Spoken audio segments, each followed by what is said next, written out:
اگر فن سے علم سے آتا ہو رزق تو میاں صاحب فرماتے ہیں بے وقوفاں دے نوکر ویکھے دانش مند سے آنے. بے وقوفاں دے نوکر ویکھے دانش مند سیانے. انگوٹھا چھاپ شخص ہوتا ہے اور MBA جو ہے تعلیم کے حامل اس کے منشی بیٹھے ہوئے ہوتے ہیں. تو پھر اگر علم سے کمال آتا ہوتا تو جو ہے وہ فن سے دولت ملتی ہوتی تو پھر اس انگوٹھا چھاپ کو کیسے ملتی. اور یہ جو اتنا تعلیم یافتہ ہے ماہر معاشیات ہے یہ تو تنخواہ پہ کام کر رہا ہے اور وہ جو ہے وہ دولت کا اسے حساب ہی نہیں ہے کہ کتنی ہے. تو اس لیے اللہ فرماتا ہے کہ یہ مت سمجھو کہ یہ تمہارے فن کا کمال ہے, یہ تمہاری جو ہے وہ محنت کا نتیجہ ہے.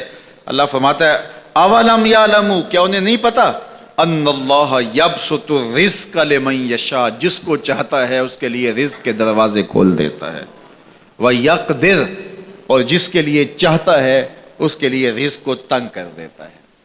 کئی لوگ کتنی محنت کرتے ہیں نتیجہ زیرو, اور کچھ لوگ کچھ بھی نہیں کرتے, وہ مٹی کو ہاتھ لگائیں اور سونا ہو جائے, اور کئی سونے کو ہاتھ لگائیں تو مٹی ہو جائے. تو پھر کوئی طاقت کار فرما ہے نا جو مٹی کو سونا بنا دیتی ہے اور سونے کو مٹی بنا دیتی ہے. اللہ فرماتا ہے اس کو پہچانو, وہ کون ہے, وہ تمہارا رب ہے. مومن کا توکل اور مومن کا بھروسہ اللہ کی ذات پہ ہونا چاہیے.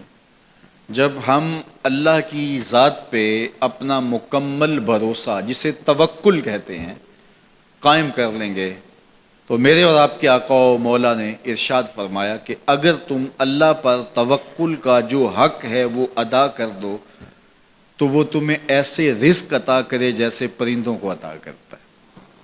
جب گھر سے نکلتے ہیں تو اس وقت وہ خالی پیٹ ہوتے ہیں, اور جب واپس آتے ہیں تو کبھی بھی کوئی جانور بھوکا واپس نہیں آیا. اور سب سے اچھا کھاتے بھی یہ ہیں. ہمارے علاقے میں تو زیادہ باغات نہیں ہیں, امرود کے باغات ہمارے علاقے میں پائے جاتے ہیں.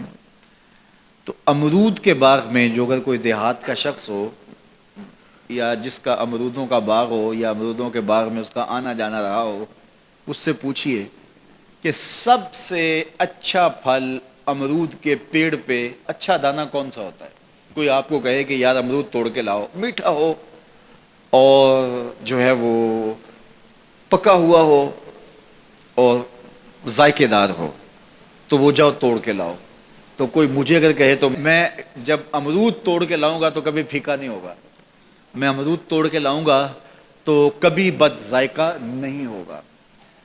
آپ مجھے پوچھیں کہ آپ کے پاس کیا فن ہے.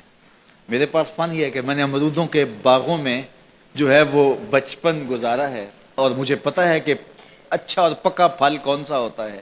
لیکن میں آپ کو نشانی بتا دیتا ہوں. اب نئی نسل انہوں نے نہیں دیکھا, آپ باغ میں جائیں اور شاخوں سے لٹکے ہوئے امرود دیکھیں. جس امرود کو طوطے نے کھا کے چھوڑا ہو اس کو آپ توڑ لیں, میٹھا بھی ہوگا, ذائقے دار بھی ہوگا, ایکسپورٹ کوالٹی سے بھی بہتر ہوگا. سب سے اچھا پورے پودے سے جو سب سے اچھا ہوگا وہ اس کو چونچ مارتا ہے اور پھر سارا کھاتا بھی نہیں ہے, تھوڑا سا لیا, نخرے والا آگے بڑھ گیا. اللہ اکبر. تو جو ایکسپورٹ کوالٹی ہوتی ہے اس سے بھی بہتر وہ کھاتا ہے. تو یہ اللہ پر توکل کرنے والے ہیں. ہمیں تو پتا ہوتا ہے نا ہم نے دکان پہ جانا ہے, ہمیں پتا ہوتا ہے ہم نے فیکٹری کام پہ جانا ہے, ہم نے پتا ہوتا ہے ہم وہ دہاڑی فلاں جگہ کرنے جانا ہے. انہوں نے کہیں ان کا کوئی ایسا ٹھیا نہیں ہوتا کہ وہاں جانا ہے. بن توکل پنچھی اڑ دے, بن توکل پنچھی اڑ دے, خرچ نہ پلے زیرا ہو, خرچ نہ پلے, کوئی راس المال بھی نہیں ہوتا کہ یہ لگائیں گے پھر اس پہ اتنے پیسے آئیں گے, اصل ہمارے ہوں گے, اتنا نفع ہوگا, ایسا نہیں ہے. گھر سے نکلتے ہیں تو خالی پیٹ ہوتے ہیں اور جب واپس آتے ہیں تو پیٹ بھرے ہوئے ہوتے ہیں. میرے اور آپ کے آقا و مولا نے کہا مجھے پورا یقین ہے اس پہ, اور آپ کو بھی پورا یقین ہونا چاہیے, اور انشاءاللہ ہوگا, کہ میرے حضور نے فرمایا کہ اللہ پر جو توکل ہے وہ حق ادا کرو, پھر وہ تمہیں ایسے رزق دے گا جیسے پرندوں کو دیتا ہے. تمہیں پرندوں کو دیتا ہے, ایکسپورٹ کوالٹی. من کان للہ کان اللہ لہ, فرمایا تم اس کے ہو جاؤ وہ تمہارا ہو جائے گا, اور جب وہ تمہارا ہو جائے گا کوئی کمی باقی نہیں رہے گی. جو تمہارے من میں آئے گا تمہیں ملے گا.